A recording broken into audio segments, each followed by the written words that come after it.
Baik, bismillah. Assalamualaikum warahmatullahi wabarakatuh. Saya Nur Kayani dengan stambuk F1G118069. Baik, tujuan saya membuat video ini yaitu untuk memenuhi tugas akhir atau final dari mata kuliah Sistem Operasi Lanjut. Baik, untuk mengefisienkan waktu langsung saja. Di sini saya akan membahas dua materi, yaitu mengenai diagram graf dan bounded buffer. Yang pertama yaitu diagram graf.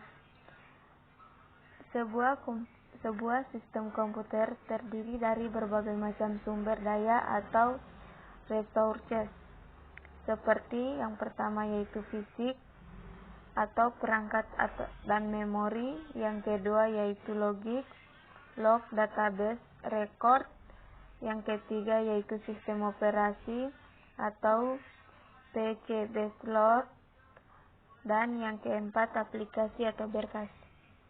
Di antara sumber daya tersebut ada yang preemptable dan ada juga yang tidak. Sumber daya ini akan digunakan oleh proses-proses yang membutuhkannya. Mekanisme hubungan dari proses-proses dan sumber daya yang dibutuhkan atau digunakan dapat diwakilkan dengan graf. Graf adalah suatu struktur diskrit yang terdiri dari vertex dan sisi, di mana sisi menghubungkan vertex-vertex yang ada. Berdasarkan tingkat kompleksitasnya, graf dibagi menjadi dua bagian, yaitu simple graph dan multigraph. Simple graph tidak mengandung sisi paralel atau lebih dari satu sisi yang menghubungkan dua vertex yang sama. Berdasarkan arahnya, graf dapat dibagi menjadi dua bagian, yaitu graf berarah dan graf tidak berarah. Graf berarah memperhatikan arah sisi yang menghubungkan dua vertex, sedangkan graf tidak berarah tidak memperhatikan arah sisi yang menghubungkan dua vertex. Yang pertama yaitu ada komponen graf alokasi sumber daya. Pada dasarnya, graf G sama dengan dalam kurung V, E terdiri dari dua komponen, yaitu vertex dan sisi. Untuk graf alokasi sumber daya, vertex maupun sisi dibedakan menjadi beberapa bagian. Vertex terdiri dari dua jenis, yaitu proses P dan sumber daya R. Proses P terdiri dari semua proses yang ada di sistem, sedangkan sumber daya R terdiri dari semua sumber daya yang ada di sistem. Yang kedua, di sini ada deteksi deadlock dengan graf alokasi. Penghindaran dan pencegahan deadlock dapat dilihat pada subbab sebelumnya yang telah menjelaskan secara cukup lengkap langkah-langkah untuk menghindari terjadinya deadlock. Untuk mengetahui ada atau tidaknya deadlock dalam suatu graf dapat dilihat dari peraturan atau records yang dimilikinya. Yang pertama yaitu jika tidak ada perputaran berarti tidak deadlock. Kedua, jika ada perputaran ada potensi terjadi deadlock. Dan yang ketiga, records dengan instan tunggal dan perputaran mengakibatkan deadlock. Di sini ada gambar graf dengan deadlock. Dapat kita lihat pada gambar di bawah ini, yang ini. Ada pula penjelasannya. Ya, jadi gambar di atas ini menunjukkan beberapa hal, yaitu PO meminta sumber daya RO, RO mengalokasikan sumber dayanya pada P1, P1 meminta sumber daya RI, RI mengalokasikan sumber daya pada P2, P2 meminta sumber daya R2, deteksi deadlock dengan graf, R2 mengalokasikan sumber dayanya pada PO dan P1, dan R3 mengalokasikan sumber dayanya pada P2.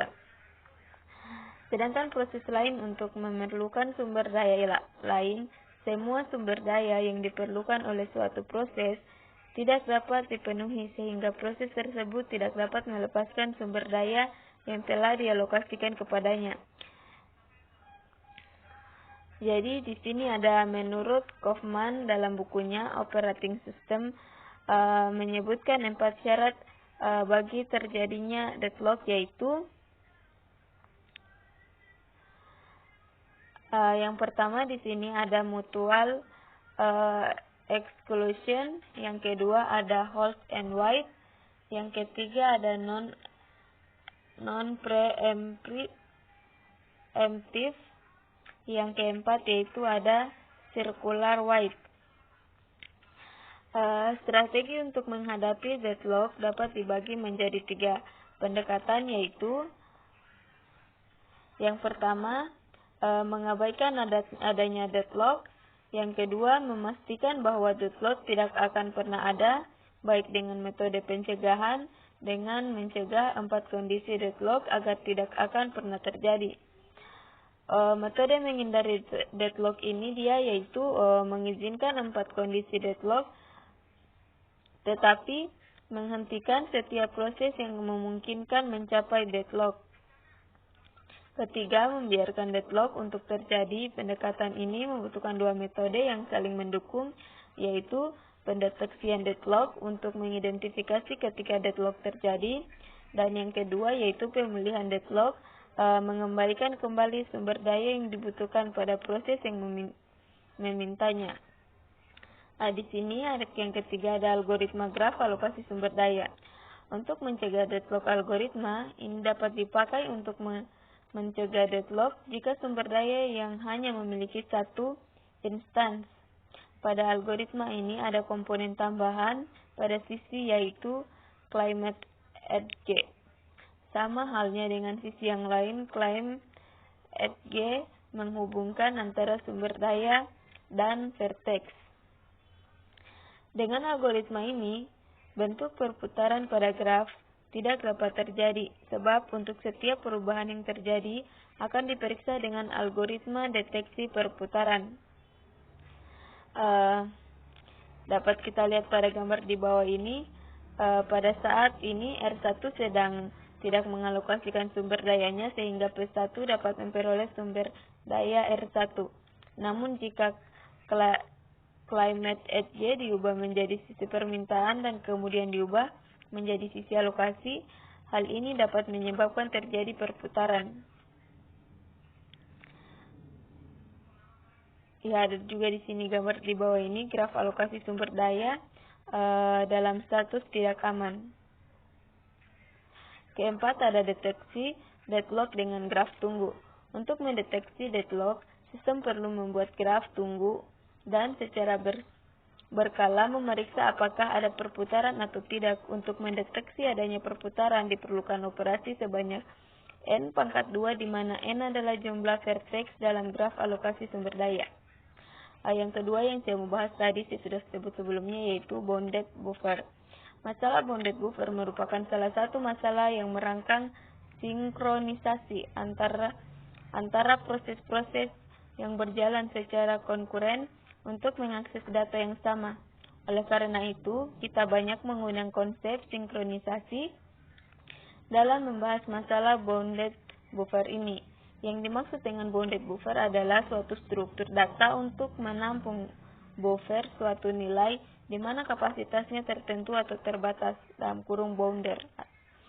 Yang menjadi pokok pembahasan utama dalam masalah bounded buffer adalah bagaimana jika ada 2 proses berbeda yang berusaha mengakses buffer tersebut. Salah satu proses yang akan memberi nilai pada buffer dan mengisi buffer tersebut. Proses yang lain akan membaca nilai dan mengosongkan buffer tersebut. Proses yang pertama biasa disebut produser, sedangkan yang kedua disebut konsumer. Ada program Java. Hal yang harus diperhatikan dalam contoh program yaitu yang pertama, bounded buffer memiliki batas banyaknya data yang dimasukkan. Kedua, barang yang dikonsumsi oleh konsumer terbatas. Ketiga, jika bounded buffer telah penuh, produser tidak mampu memenuhi lagi dan akan menunggu sampai ada tempat yang kosong. Baik, mungkin itu saja yang bisa saya jelaskan. Lebih dan kurangnya mohon dimaafkan. Assalamualaikum warahmatullahi wabarakatuh.